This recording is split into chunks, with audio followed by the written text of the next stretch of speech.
Sometimes the simplest act of kindness can, well, it can open a door you didn't even know was there, and what comes through isn't always meant for our world. Tonight, we're going to get into one of those stories.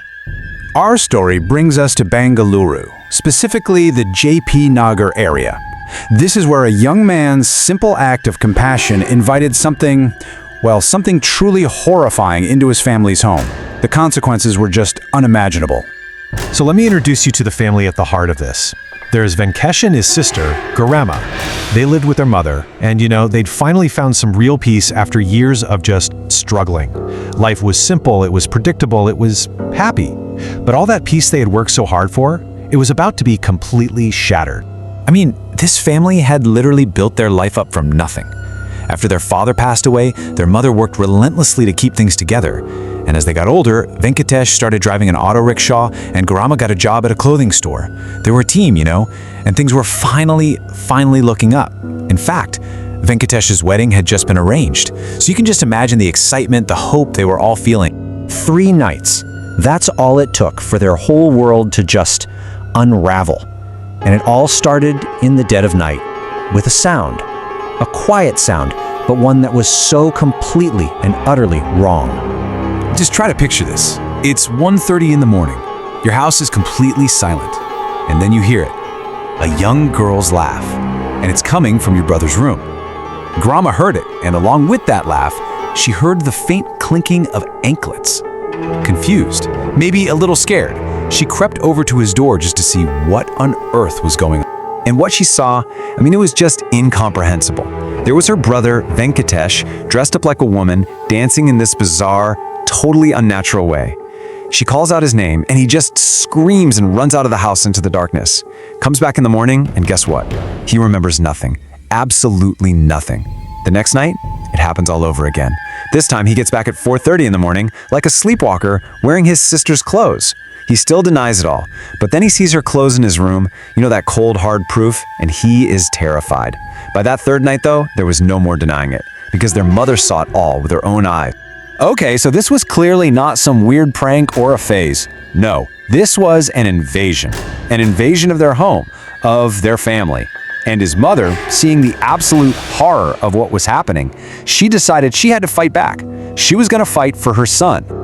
She walked in on a scene of just pure madness. It wasn't just the clothes or the weird dancing anymore. His face was this grotesque caricature, with makeup smeared all over it. He was wearing bangles and just systematically smashing them against the wall, over and over again, his hands bleeding from the broken glass. It was just complete self-destruction. But in that moment of absolute terror, his mother didn't freeze. No way. She ran straight to the prayer room, grabbed some holy kumkum, and rushed back. She smeared it on his forehead while chanting a mantra, and finally, the crazy dancing stopped. He just stood there, still. And looking into the empty eyes of what used to be her son, she demanded, "Who are you in my son's body?" And in the terrifying silence that followed, a voice answered. But it wasn't her son's voice, and it started to tell a story, a tragic story that had actually begun just 1 week before all this. So, about a week before this whole nightmare started, Venkatesh was just at work, driving his auto. He picks up this elderly couple, and they're in a total panic, just begging him to drive faster.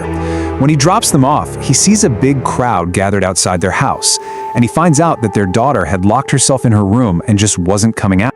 Feeling this overwhelming pity for the poor parents, and seeing that nobody else was doing anything, Venkatesh did what he thought was right.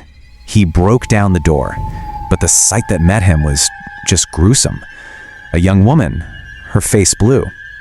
He actually helped the family take her down. He was so shaken by the whole thing that he never told his mom or his sister what he'd seen.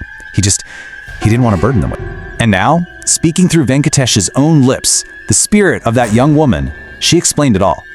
That single act of kindness, him being the one to touch her body, to help her family, that had forged a connection, an anchor. And using his voice, she made this absolutely chilling promise. I will not leave him. If I go, I will take him with me. Can you even imagine the terror? Hearing those words come out of your own child's mouth. His mother and sister were just devastated. But his mother, she refused to give up. She started pleading with the spirit, talking about her love for her son, begging it not to destroy what was left of their family. And somehow, her desperate words seemed to reach this tormented spirit, which led to a desperate bargain. So, a strange deal was made. The spirit agreed to let go of Venkatesh, but it had one last, very specific demand. She wanted a yellow sari, just like the one she was wearing when she died, and a single flower.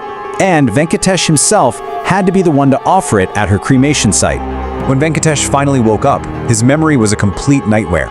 He can remember the conversation between his mother and the thing inside him, but he had no memory of his own horrific actions. Just the realization of what had been controlling him, of what he'd done. It was overwhelming. So 2 days later, once he'd recovered a bit, he and his mother went and bought that yellow sari. They took it to the cremation ground, performed the ritual, and just prayed that this troubled spirit would finally find some peace. And it worked. Slowly, day by day, Venkatesh started to come back to himself. The presence, it was gone. But you just don't go through an experience like that and come out the same person. The family was whole again, sure, but the horror of those 3 nights, that became a permanent part of their story. This whole account actually comes from Gorema's own grandson. It's a story that's still told in their family to this day. A chilling reminder of what happened to them, and it really leaves you wondering. All Venkatesh was trying to do was help. So how thin really is that veil between our world and the next? And what happens when a simple act of kindness is all it takes to tear it wide open?